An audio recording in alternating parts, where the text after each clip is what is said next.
উচ্চতৰ মাধ্যমিক শিক্ষান্ত পৰীক্ষাৰ 2026 বৰ্ষৰ ফলাফল ঘোষণা কৰা হৈছে ইতিমধ্যে আৰু আমাৰ বেটিৰ ৰিজাল্ট ভালেই হ'ল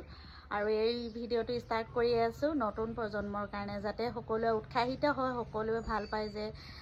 মনবোৰ মানে আগবাঢ়ি যায় শিক্ষা গ্ৰহণ কৰিবলৈ ভাল ৰিজাল্ট কৰিবলৈ সেইবাবে আজি ভিডিঅ'টো ষ্টাৰ্ট কৰি আছোঁ মই মানে ৰাতিপুৱা 6টা বজাৰ পৰাই গোটেই ঘৰ মুছলি সকলোবোৰ ৰেডি কৰি থৈছোঁ চাফা কৰিলোঁ চাওকচোন নিজৰ মাক বাপেকৰ কিমান আশা আৰু হেঁপাহ থাকে প্ৰত্যেকজন গাৰ্জেনে ভাবে যে মোৰ সন্তানটি ভাল শিক্ষা গ্ৰহণ কৰক ভাল ৰিজাল্ট কৰক সকলোৰে মনত আশা থাকে গতিকে আমাৰো আশা আছিল যাতে ৰিজাল্টটো ভাল হওক আৰু সকলোৰে আশা থাকে গতিকে সকলো ষ্টুডেণ্টে ভালদৰে পঢ়ি ভালদৰে ৰিজাল্ট কৰিবলৈ চেষ্টা কৰা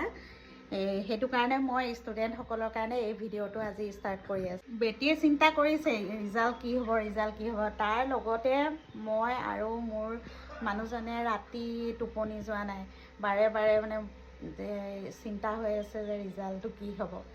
গতিকে এই ভাল ৰিজাল্টটোৰ কাৰণে এই সময়কণৰ কাৰণে গোটেই বছৰটো কষ্ট কৰিব লাগে প্ৰত্যেকজন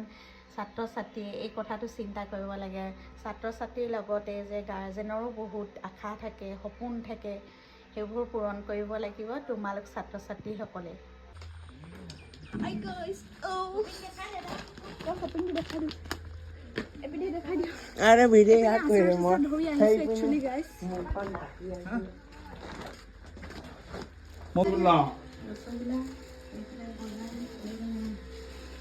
Happy guys, happy. Come. আমাৰ শিৱসাগৰৰ পৰা আহি পাইছে হুদুৰ শিৱসাগৰৰ পৰা আহি পাইছে মাহী মুহা মাহী এইফালে বজাৰ এইফালে দেখাই কথাই পানী দে দেখাই